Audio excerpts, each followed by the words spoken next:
And it's Thursday morning, 4/26/2018, which is well into the advent of spring. And we've got a plethora of songbirds that have returned. The cardinals are especially chatty this year, and robins and all the other flying critters out there. And it causes one to stop and occasionally think. We're so used to our tunnel vision. We're almost looking into the world on this level of, eye contact. And yet the skies and the trees and the rooftops and the garage tops and the window ledges are all packed with birds, and the birds are watching us. So if you are not paranoid yet, that's something to consider, that birds are taking notes on everything you do. So how are you guys this morning, Charlie and Barret? Wonderful. Yeah, doing great, doing great. Just trying to keep an eye on things like those birds, just seeing what I can see. That's true. And, people never really stop to consider that they're always under observation. And that's the state of this world, the objectified world, where we're all objects trying to find common ground. Yep. This is that dualistic world. Everything seems broken apart and individual. And it's really not like that. One of the things we get as we keep going into the course is we're not separate. So all these things that seem to show a separation, right? That separate bird watching us and, jotting notes down on its iPhone about what we're doing. That's not really the case, right? It's just a symbol. And the good news for us is that we can use these same symbols as a part of our awakening. So we use them to help us remember that there's no separation, to realize that we've never been apart. And some of these things can turn into really beautiful symbols. It reminds me of an experience I had about a year ago, where I was out walking at the park, and there weren't too many people because it was still kind of late winter, early spring.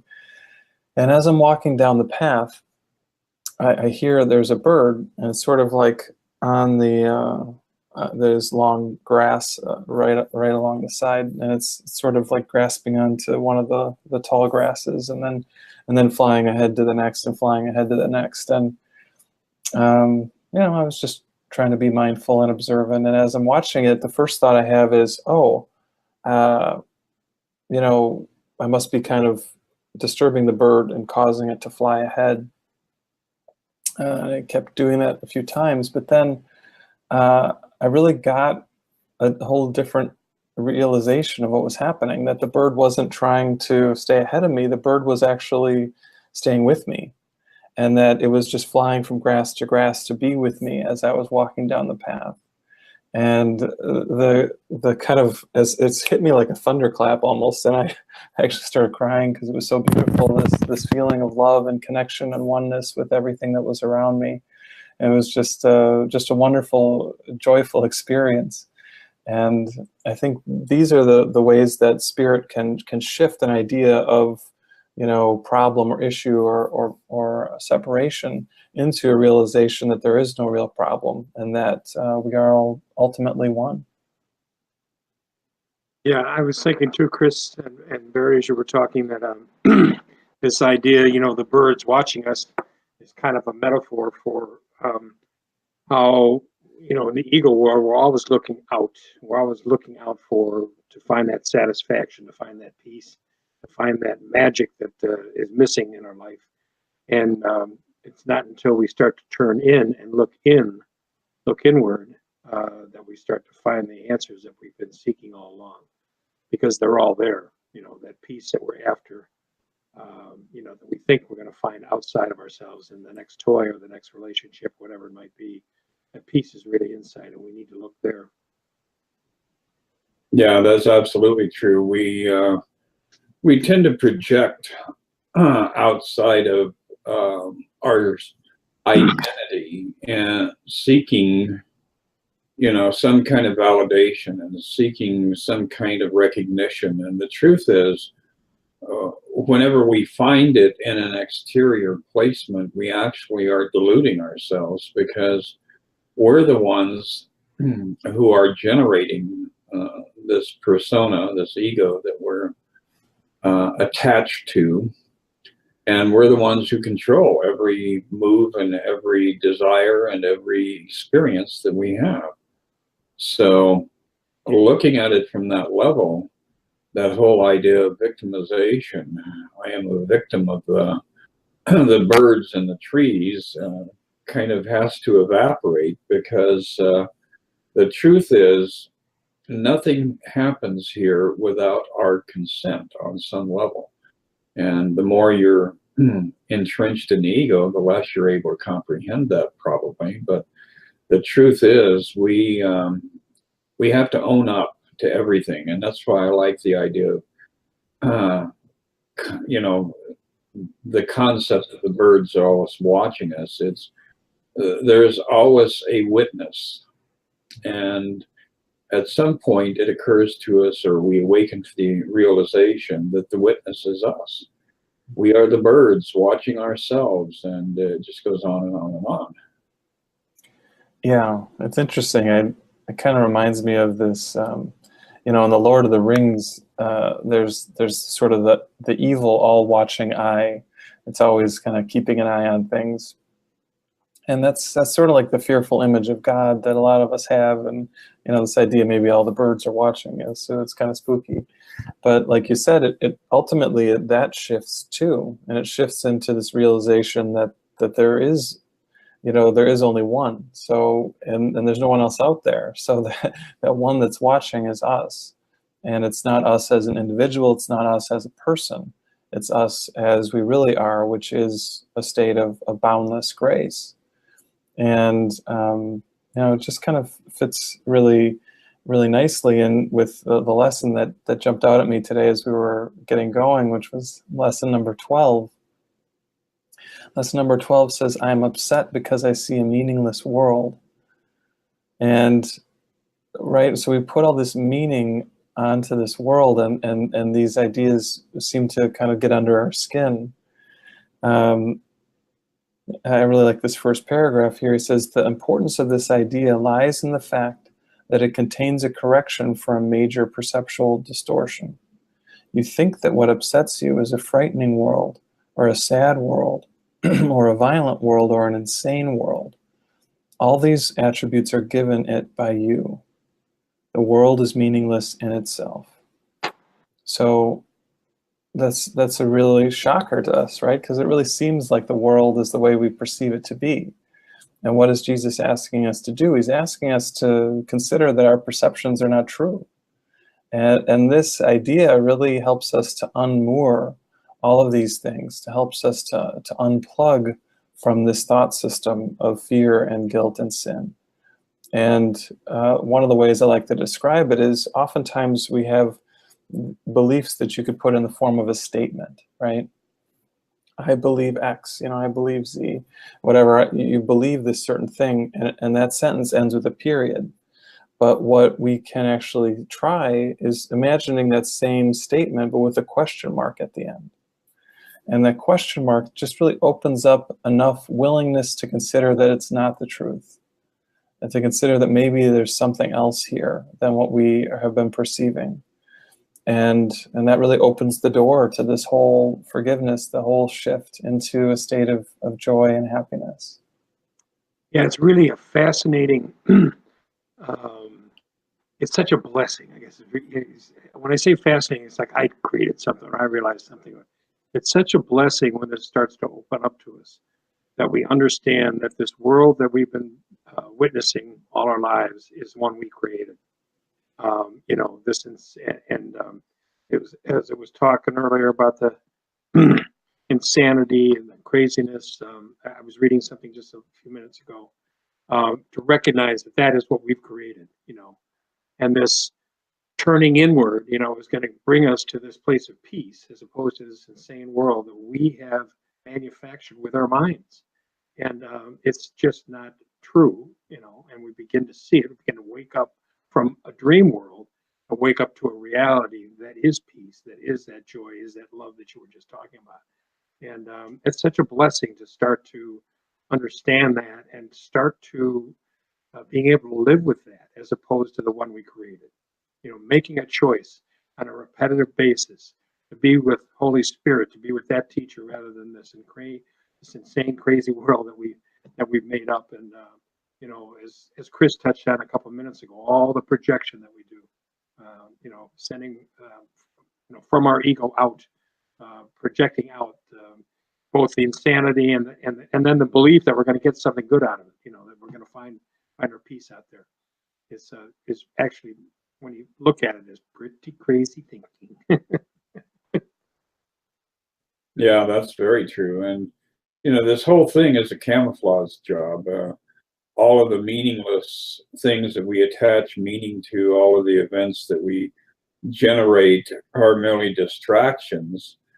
And that kind of flips over into another lesson from the Course that gives us a real sense of what our true purpose in this world is. And that is, on a couple of different occasions, it's reiterated that salvation is my only function here. And when we go into the idea of salvation, the whole point of that concept or that visual image around salvation is not based on St. George and the Dragon rescuing people and rescuing ourselves or being rescued. It's the ability to penetrate the illusion and to discount it and to dismiss it and ultimately to forgive it to the degree that it no longer has the appearance of reality. So with that very lofty vision for us, it becomes very important for us to be able to look and witness everything that's going on around us and to declare, not in the sense of just dismissing it, but to declare that it is not created by God, therefore it is not real. And that becomes a constant pulling back over the course of the day. If you're watching what's going on in that little peanut-sized brain of yours, you will observe that it's constantly judging, it's constantly attacking, it's constantly diminishing everybody and everything around it. And once we start to really recognize how much of that kind of chatter is going on, then we can start to pull ourselves back and catch ourselves. And as we vehemently respond to somebody, we can catch ourselves and say, oh, this is that meaningless garbage that I get caught up in. And my only function is to realize that I'm the one who's making it seem real. And I'm going to forgive myself and everybody else involved and reside in peace rather than carrying the agitation from one event or from one individual to another.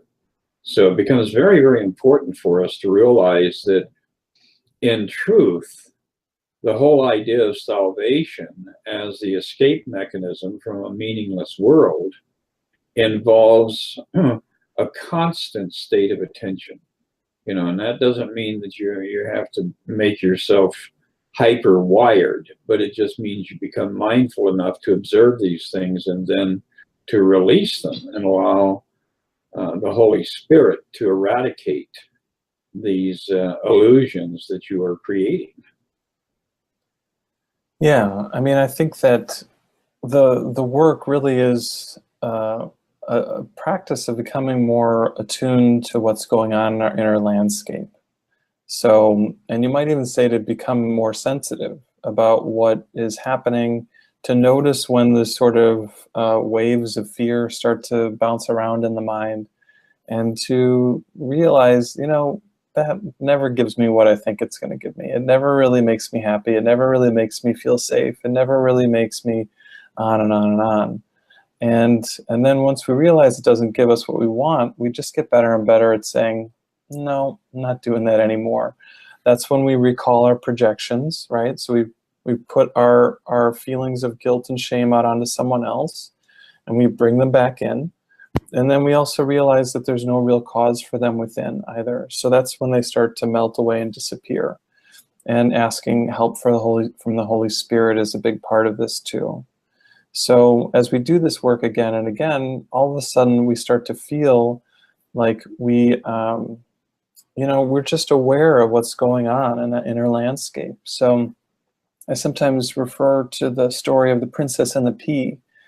A lot of us know this fairy tale from our childhood, and usually it's told as like this princess is way too sensitive, right? She's sleeping on a bed and she can feel a pea underneath the mattress, and not only that, she can feel it under what, 8 or 10 mattresses, right? She's that sensitive to the pea. And again, in the story, at least when I would remember it, it was always told like she was way too sensitive, right? This princess had a real problem. But actually, when we look at it from a spiritual perspective, this is the kind of level of sensitivity we start to develop. We start to develop a sensitivity to any form of fear or judgment that surfaces in us, whether it's the full-blown panic attack or fear cyclone in our mind, or whether it's the real subtle threads of irritation, judgment, jealousy, these sorts of things that can creep up in us. And we respond to it the same. We say, this is not what I want, because what I want is my peace of mind. And this dedication, this diligence becomes our practice. And we just decide, okay, this is what I want. I want my peace in every moment. And that leads us forward as we go through our days and through our lives. Yeah, I was, this lesson is I am upset because I see a meaningless world, and I was just highlighting that for when you were speaking, Chris. It's been a word that jumped out of the course at me about 3 or 4 weeks ago, and I've been using the word meaningless a lot. When I catch myself starting to go down that path of having chosen the ego, and I'm heading towards some kind of situation, as Jesus calls them, I'm recognizing it's meaningless. I don't need to be in that place of projection. I don't need to be in that place of fear or lack of love or lack of peace. It's a choice that I make, and to start to recognize that everything that I create with that ego mind is absolutely meaningless. It has no basis in truth. It's such a releasing agent for me. It's just such a beautiful place to be. It just stops stops the conflict almost immediately.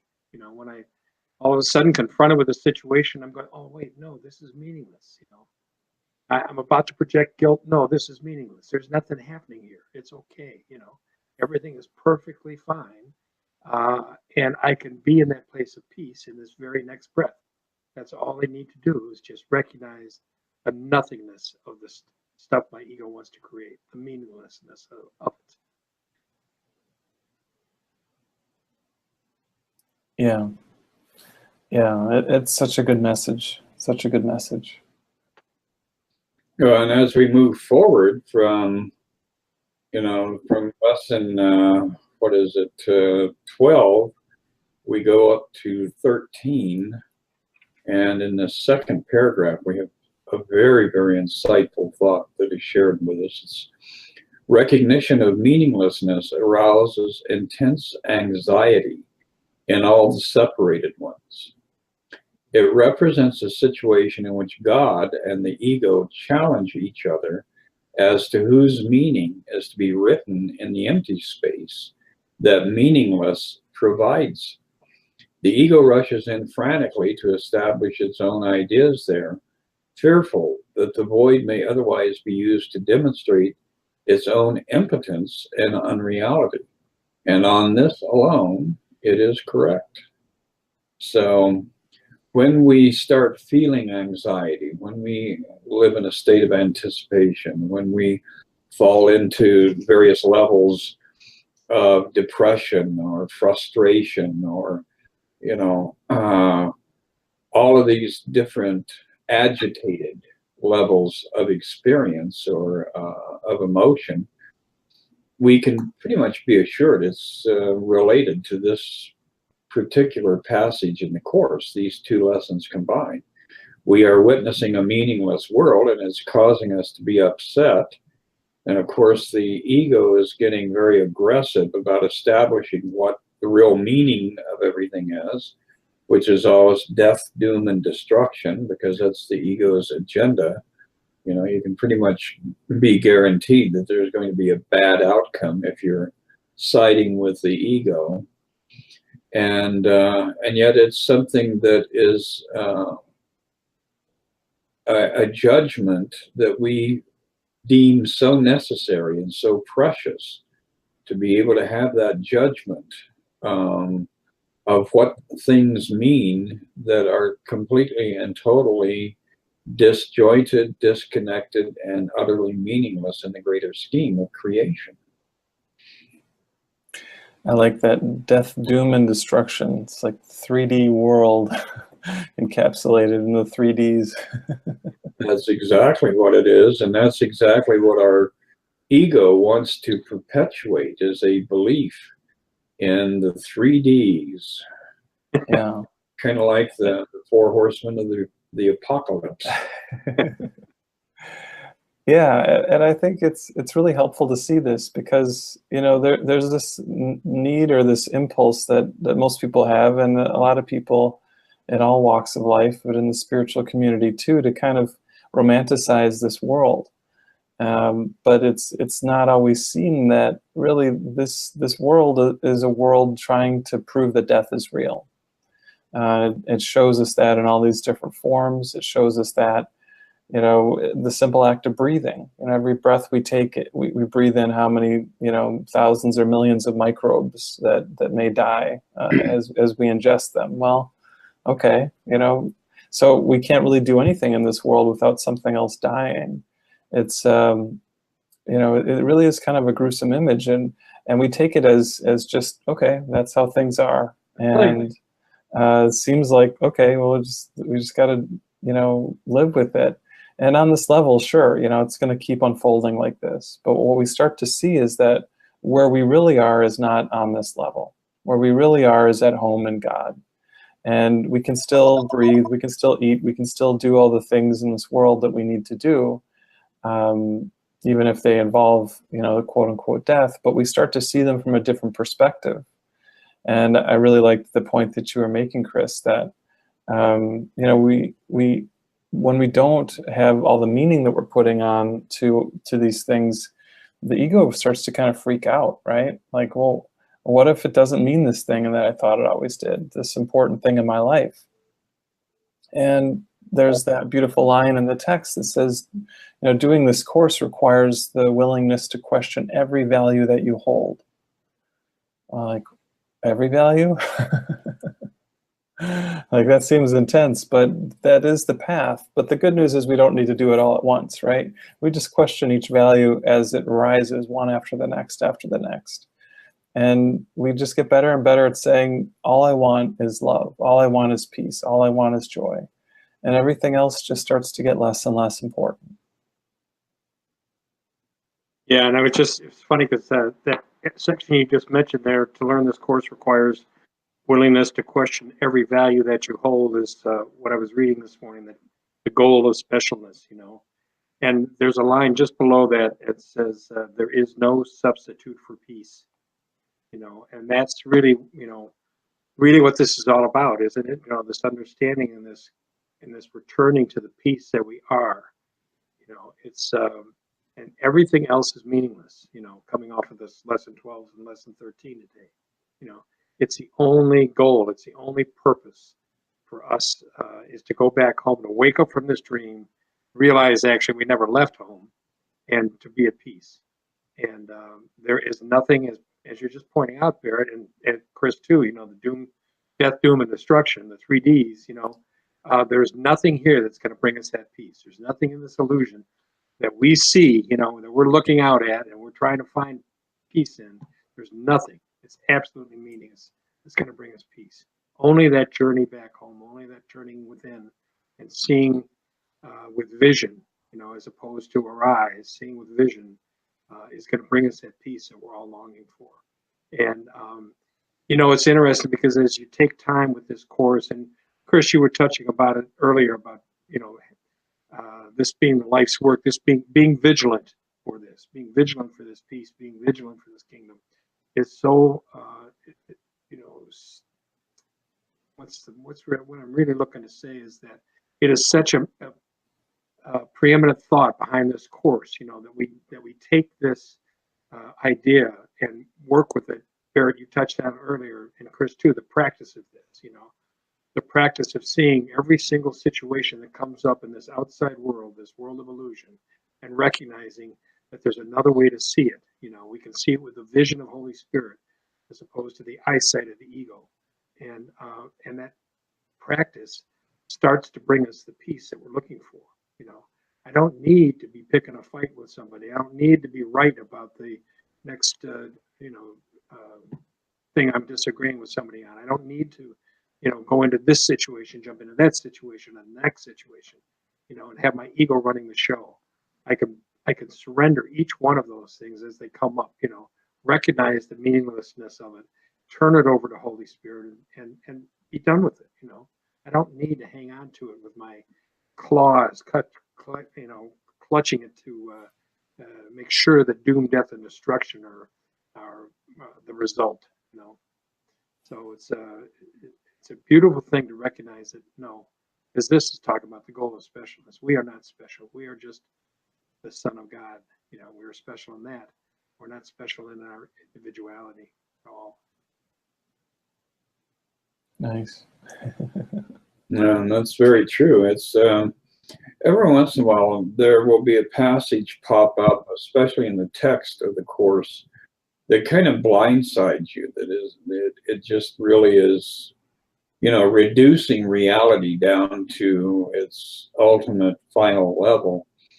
And I remember the first time I was reading the text and I came across the passage where Jesus said, "This world is a slaughterhouse." And that is such a strong statement that at first you kind of reel and draw back from it. And it's like, what? But then as you continue with the course and you continue to actually start to see what's going on around you rather than this comatose condition that our ego likes to generate, all of a sudden you begin to realize that is a fact. It is a slaughterhouse. This is a world that is like Chicago in the turn of the century, the stockyards here, where, or even worse, the temple in Jerusalem, where the slaughter was 24 hours a day. A lot of people think about the temple in Jerusalem and they associate it with, this airy-fairy kind of ascended approach to God. The truth was that it was a slaughterhouse. They were killing animals 24 hours a day, 7 days a week. People were showing up, buying pigeons and lambs and ducks and everything else, carrying them in. The priests would lop off the heads, and they had literally rivulets of blood running down from the altar in the temple in Jerusalem. And that, I think, is probably one of the most profound realizations that we can have, is that even our worship of God, more often than not, is put into those circumstances, is put into that paradigm. And we really have to be truthful with ourselves. You can't candy coat the reality of what this world is. Yeah, like you said, at some point on all of our journey, we sort of get that shock to the system, right? When we realize what really is happening here. And at a certain point, we might even resist it, to really, because we don't want to see this, right? A part of us doesn't want to look at the horror of the ego thought system. It doesn't want to look at the intensity of the sin, guilt, and fear that manifests here in the world. But the way that we can move through it is we just remember that we're looking at it all while we're holding Jesus's hand, while we're looking at it with Holy Spirit. And then what happens is we kind of take this step back within our mind, not avoiding or denying what we're seeing, but we realize that it's also not what we are. And as we just take that kind of a slight remove from it, we realize we can witness anything. We can be here with it, but we're not overwhelmed by it. We're not we're not getting soaked in those rivulets of blood. We're just witnessing them from a little bit of a distance. And it really evokes that section title, Above the Battleground. We find this way of living in the world, living our life here in the world, but we do so realizing it's really not our world, that this is just a story that we're living out. And that we still do our best, right? We still do our best to be the best parent, spouse, child, worker, employer, all this stuff, that whatever our roles are, we just do them as well as we can, but we do them with less investment in what's actually happening here. And that's really a big part of the key to finding peace and coming into that place that Jesus calls the real world. Well, what is the real world? It's an experience of this physical world of time and space without any projection of guilt or fear out onto it. And again, it's a kind of a rare experience to have this, but it's something that we can all experience. And how do we do that? We just keep working with whatever comes up in front of our face. Next time someone cuts us off on the highway, the next time someone bumps into us in the store, the next time our relative, our friend says something that is kind of mean, like, why do they say that? That is our work right there. How can I find peace here? How can I see this with the perspective of love? How can I see all these attacks in my life and in the world as calls for love rather than as calls for attack? And we just start adopting this perspective more and more, and it ultimately leads us to this state of pure peacefulness. So, in the linear time-based world that we live in, it may seem to take a while for us to really get to this. But from the perspective of truth, it's just like that, right? All of our release of the fear and guilt happens in an instant. And that's the instant that Jesus calls the holy instant, that is always available to us in every circumstance. It's only a matter of whether we're willing to adopt that perspective the next time we get another ego scare. Can I find peace here too? We can ask ourselves that question, a question that Jesus asks again and again. What is it for? What is this for? It's really for our awakening. And if we can remember that, then we're using our time productively. It's time well spent to wake up and realize our truth. Thank you. I was distracted there with phones ringing. Chris, back to you.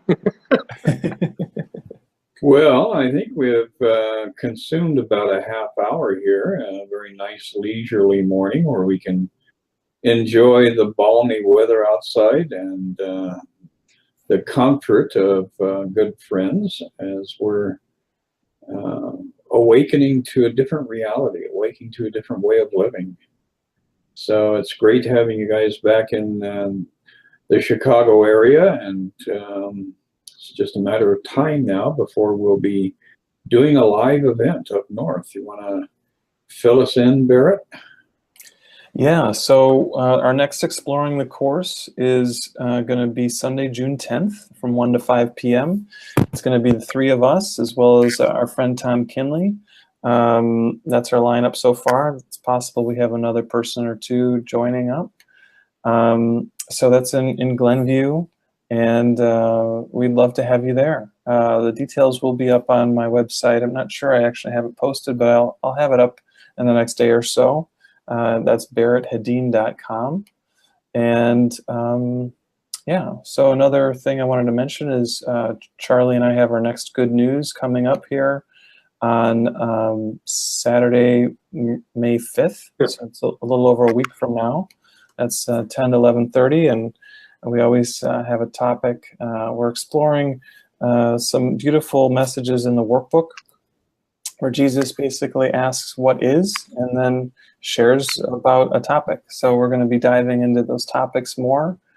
Yeah, and actually there's another event coming up on May 12th. So also again Saturday. This is an all-day Course in Miracles event. It's called a Course in Miracles Experience, also in Glenview. So all these are at the same location. My friends Josh and Mary, who are in Cedar Rapids, Iowa, are coming into town. They are the founders of Living Prayer Ministries, and we're going to be basically using the topics of the Course to go through whatever needs healing. So the truth is our fears are not real, but if we're hiding from them, we're actually giving them power. So we need to bring them up into the light and see them with love so that we can let them go. So we're going to be doing a lot of that work together. Again, that one's on Saturday, May 12th. So all kinds of good things bubbling. Yeah, a lot of fun. Be great to have you there. And it's, you know, just getting better and better as we advance into May. It's on the horizon. And it's not quite as foreboding getting out there and moving around. So, you know, when the wind chill factor is 30 below and you're struggling to slog your way through a snowstorm to get to an event, it does make it daunting, but no excuses now. The warm, sunny days are upon us. Beautiful. Great, guys. Yeah. Thank you both so much. Absolutely. And really good. We'll reconvene in 1 week. All right. Look forward to catching you guys then. Have a good one. Thank you. Thank you both very much. Bye. Bye-bye. Bye.